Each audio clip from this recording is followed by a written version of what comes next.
He's a hard worker, he's a warrior, he's putting people over in sparring.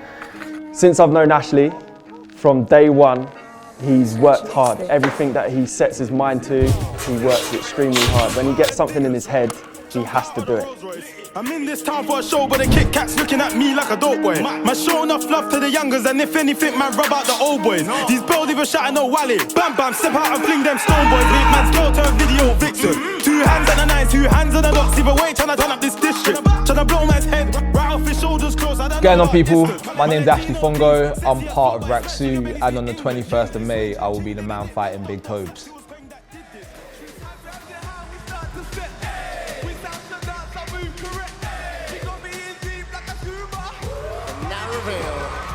The winner of the X Factor 2017 is Rak-Su!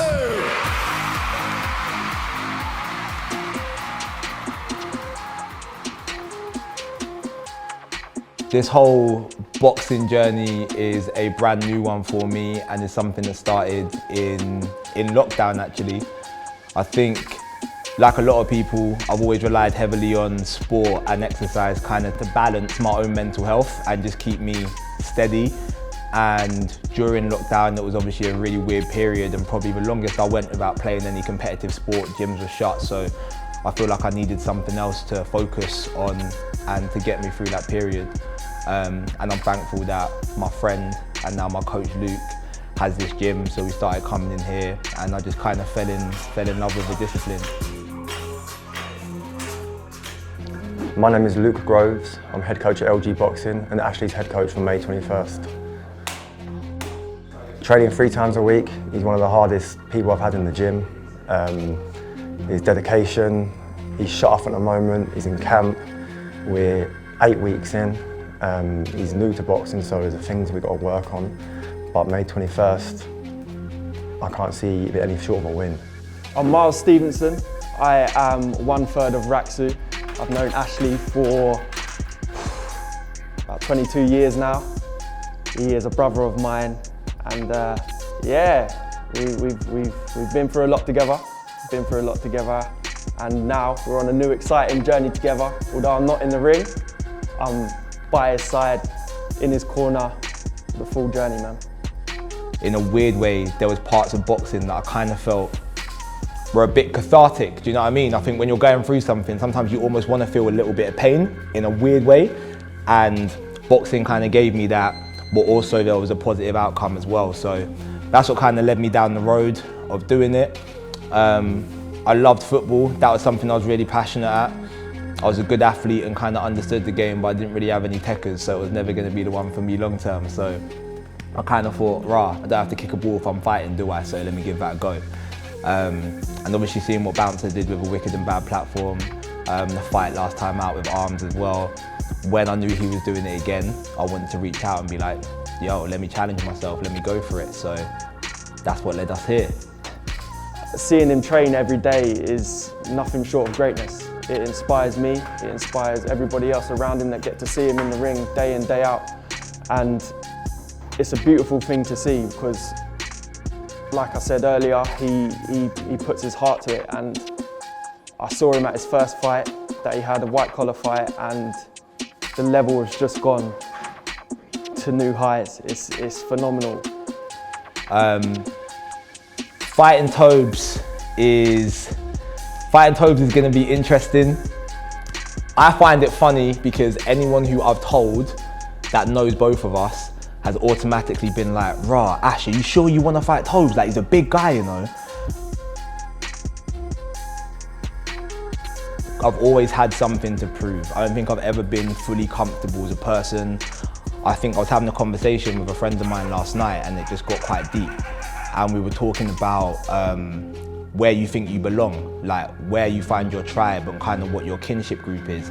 And I was like, I'm not 100% sure that I found mine. And I think growing up, I've always found myself in a way kind of in between worlds, which coming from family background, mum immigrated here from Africa, had me very young, dad fucked off, same old story. But then mum was in a situation whereby she couldn't look after me full time, so I ended up in foster care for a while. And even like the foster family I was in was predominantly white. And so I think from like a young age, I'm then caught in two worlds, and I'm thinking I don't really belong in either one so much, is kind of how I felt.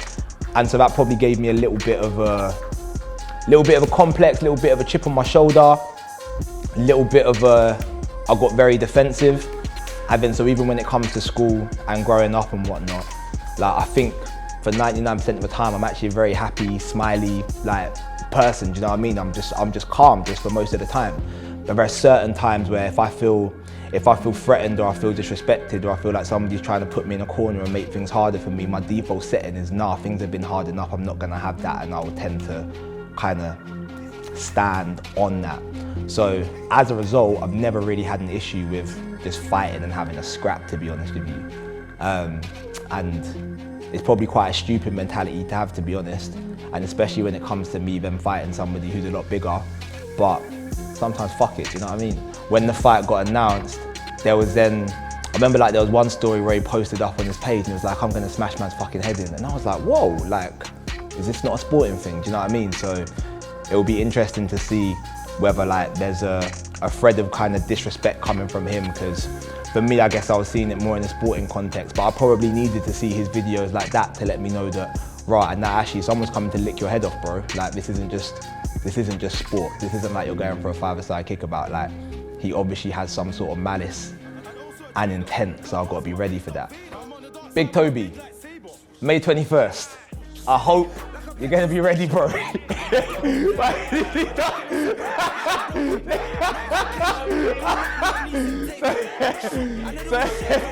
yeah, bro, I hope you're gonna be ready, because I'm gonna be ready, innit?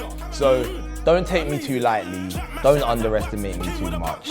I know you're a bigger man, but bro, I've got a lot of heart, and I feel that you've gone through a lot of things, but deep down inside, I've got demons to fight that are bigger than you. So just make sure you're on smoke when you get in the ring.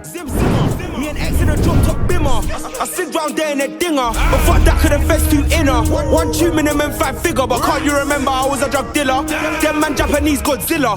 Bad bitch, she told me she want filler. That's my nigga, you know he a killer. You just slapped out a moving vehicle.